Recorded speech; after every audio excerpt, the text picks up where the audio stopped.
Setelah auditor mendapatkan pemahaman terkait pengendalian internal entitas klien, baik bagaimana perancangannya maupun pengimplementasiannya, dan telah mendokumentasikan pemahamannya tersebut, step selanjutnya, auditor akan melakukan penilaian awal terkait risiko pengendalian internalnya klien.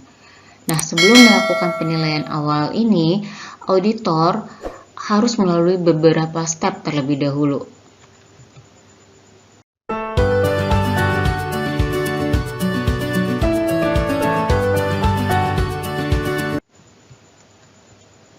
Step yang pertama adalah auditor menilai dulu nih apakah laporan keuangannya klien bisa diaudit atau tidak. Nah, ada dua indikator yang digunakan oleh auditor untuk menilai poin pertama ini. Yang pertama adalah terkait integritas manajemen. Nah, terkait integritas manajemen sudah pernah kita bahas ya di pembahasan tentang penerimaan klien. Nah, di mana integritas manajemen ini merupakan faktor yang paling penting yang menentukan apakah auditor akan menerima atau menolak perikatan engagement dengan klien tersebut. Karena biasanya kalau integritasnya manajemen ini dinilai tidak baik, maka auditor pasti akan menolak untuk melakukan engagement dengan klien atau calon kliennya. Kemudian indikator yang kedua yang menjadi pertimbangan auditor untuk menilai laporan keuangan bisa diaudit atau tidak, itu adalah terkait catatan akuntansi yang memadai. Jadi auditor akan melihat secara singkat apakah dokumen-dokumen pendukung terkait pembuatan laporan keuangan itu memadai atau tidak. Dilihat dari faktor transaksinya bagaimana atau dokumen-dokumen pendukung lainnya. Kemudian step yang kedua, auditor menentukan penilaian risiko pengendalian dengan didukung oleh pemahaman yang diperoleh. Nah, di step 1 auditor kan sudah memperoleh pemahaman nih terkait pengendalian internal yang diterapkan oleh klien.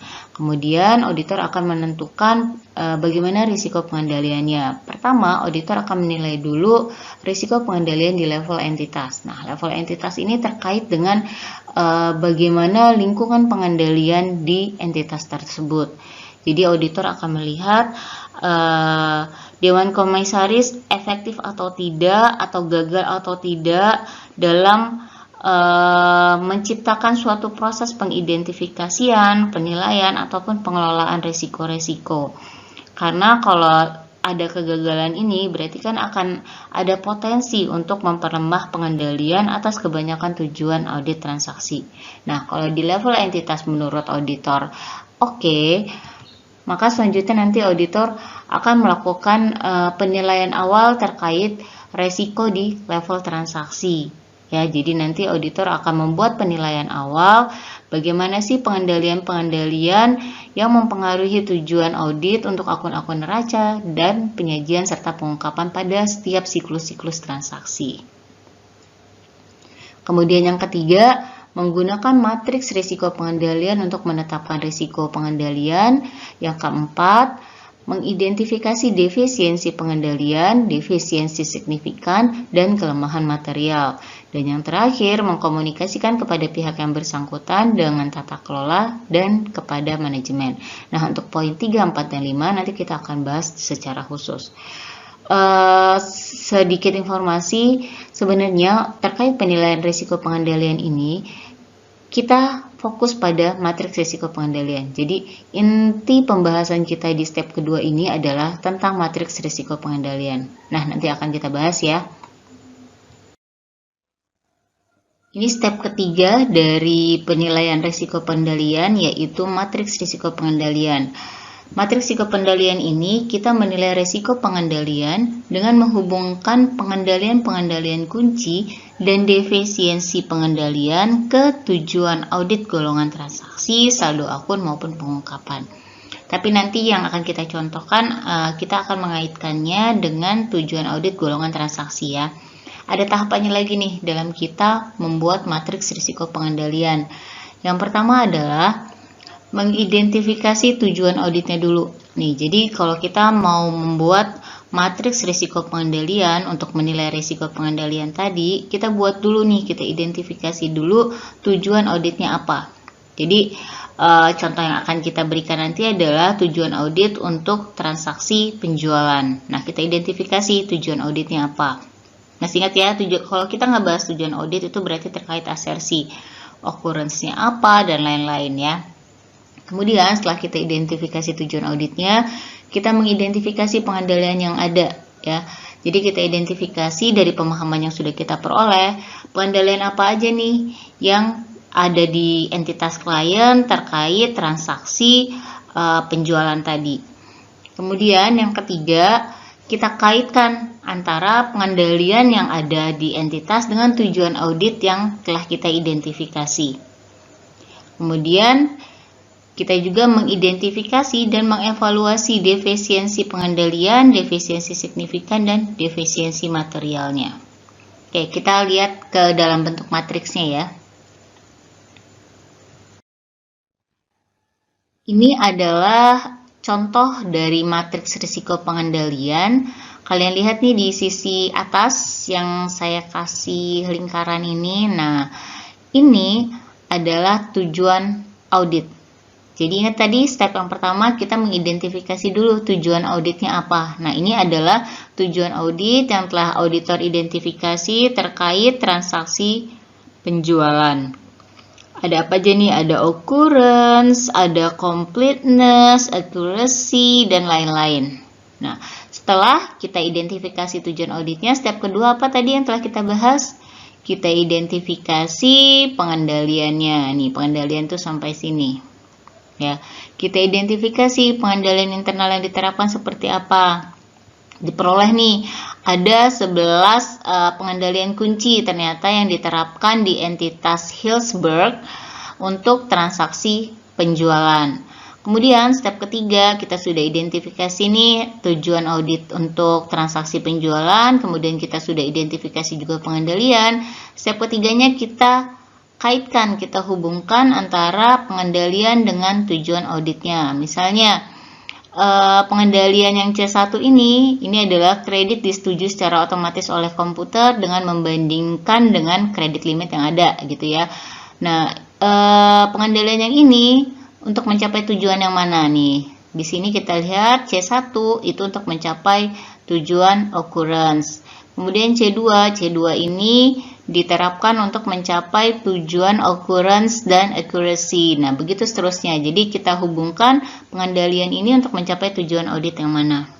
Gitu ya. Kemudian itu adalah step yang ketiga. Step yang keempat, kita diminta untuk menentukan defisiensi, kelemahan dari pengendalian internal tersebut. Nah, kita akan bahas lebih lanjut terkait defisiensi ini. Selanjutnya, kita akan mengidentifikasi defisiensi yang ada di pengendalian internalnya entitas klien.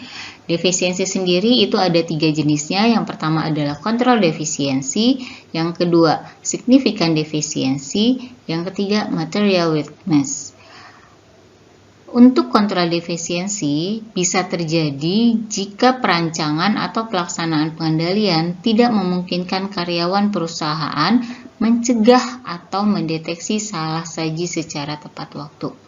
Nah, kontrol defisiensi ini bisa disebabkan oleh 2 hal. Yang pertama, defisiensi atas perancangannya dan defisiensi operasinya atau implementasinya. Defisiensi atas perancangan ini bisa terjadi karena 2 hal. Yang pertama adalah karena memang pengendalian tersebut tidak dirancang oleh entitas atau internal kontrol yang dirancang itu tidak efektif. Ya, itu yang menyebabkan defisiensi dari perancangan atau desain. Kemudian kalau defisiensi operasi ini bisa terjadi jika yang pertama internal kontrol sudah dirancang tapi tidak diimplementasikan oleh personil di entitas klien. Yang kedua, orang yang melaksanakan pengendalian tersebut tidak mempunyai kompetensi. Nah, 2 hal inilah yang bisa menyebabkan terjadinya defisiensi yang terkait dengan implementasinya. Kemudian kita lihat defisiensi signifikan. Defisiensi signifikan terjadi jika ada defisiensi pengendalian yang kelemahannya tidak begitu besar bila dibandingkan dengan kelemahan material atau material weakness, namun cukup penting untuk diperhatikan oleh pihak yang berwenang.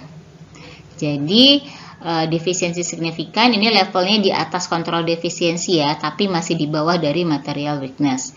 Kita lihat material weakness-nya.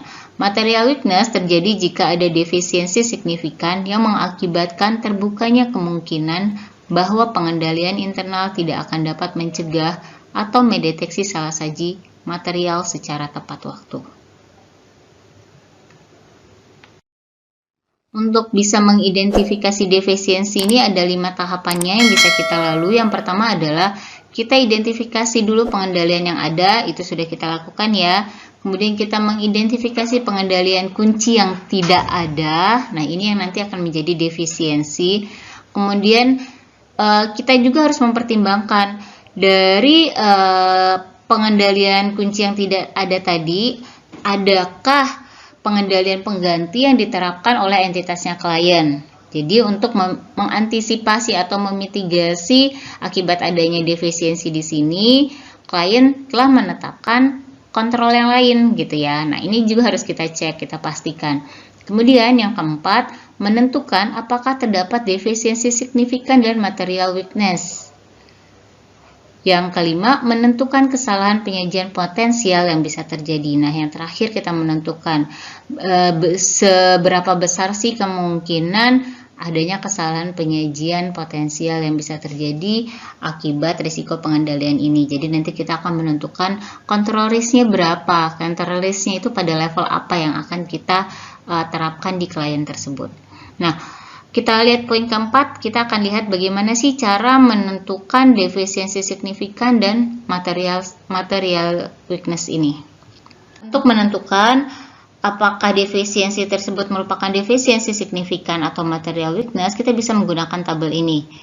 Kita lihat 2 indikator yang bisa menjadi pertimbangan apakah dia masuk sebagai signifikan defisiensi atau material weakness. Itu adalah kita lihat dari signifikansinya dan likelihood-nya. Jadi dari kemungkinannya si defisiensi ini terjadi, apakah kemungkinannya kecil atau kemungkinannya besar gitu ya.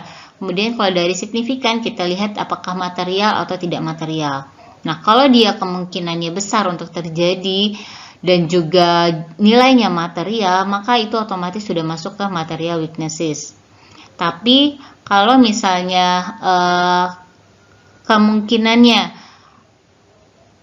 di sini kemungkinannya tidak terlalu besar, jumlahnya material tapi masih di bawah material weaknesses, maka di sini yang namanya signifikan defisiensi. Nah, kalau untuk dia berada di sini di immaterial, dua-dua ini, maka dia masih dimaksud dengan kontrol defisiensi. Ya. Oke.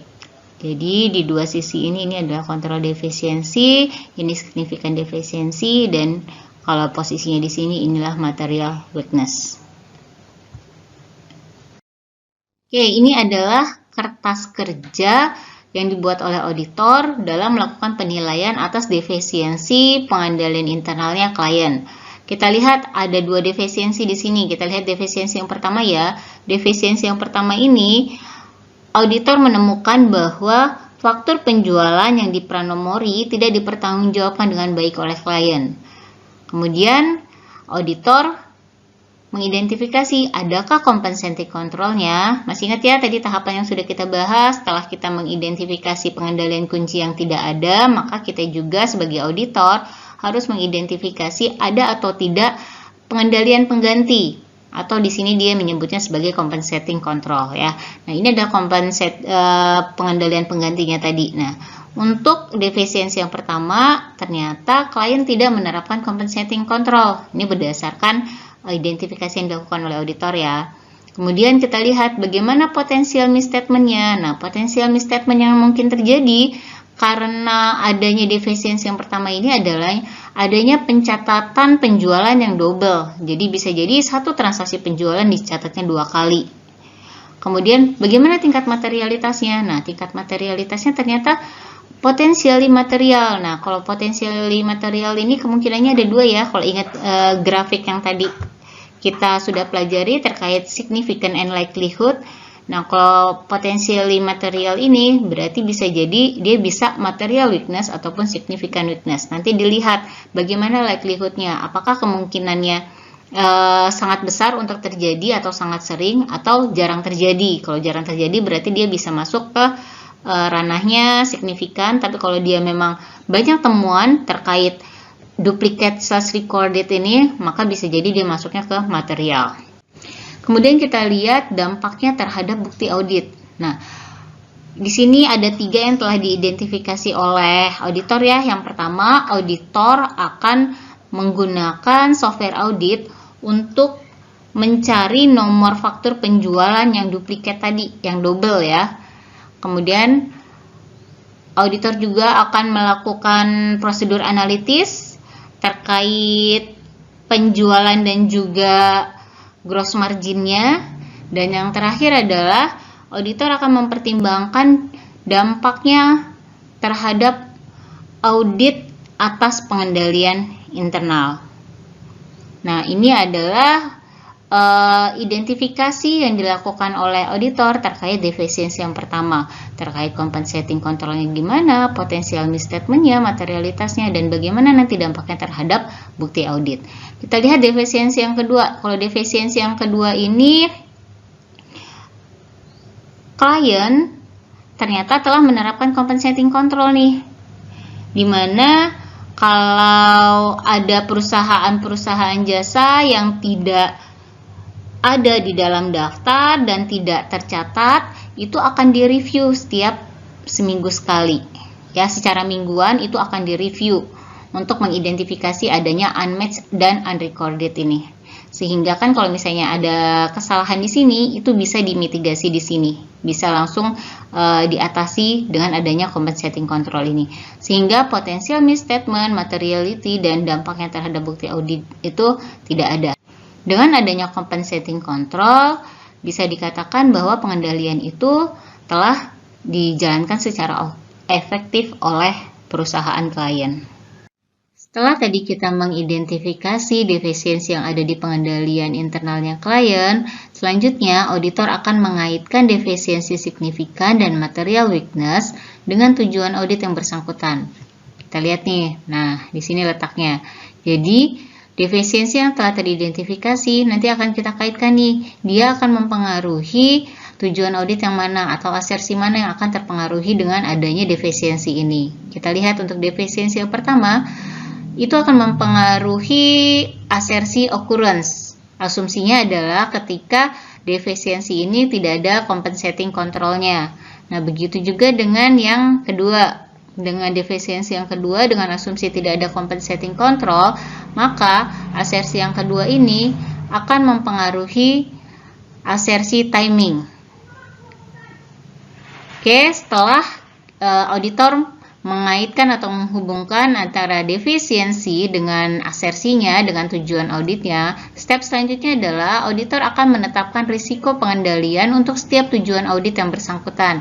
Nah, di sini letaknya nih. Kemudian setelah tadi mengidentifikasi pengendalian, kemudian pengendalian kunci yang tidak ada, selanjutnya auditor mengaitkan dengan asersi atau tujuan auditnya, maka yang terakhir auditor bisa menilai yang namanya risiko pengendalian yang ada di entitas klien.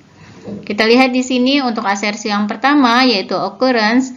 Auditor menetapkan risiko pengendaliannya pada level medium. Kenapa? Karena di sini teridentifikasi nih adanya defisiensi terhadap pengendalian internal, sehingga auditor memutuskan untuk menetapkan risiko pengendaliannya pada level medium. Sementara untuk completeness sampai dengan classification itu ditetapkan pada level low.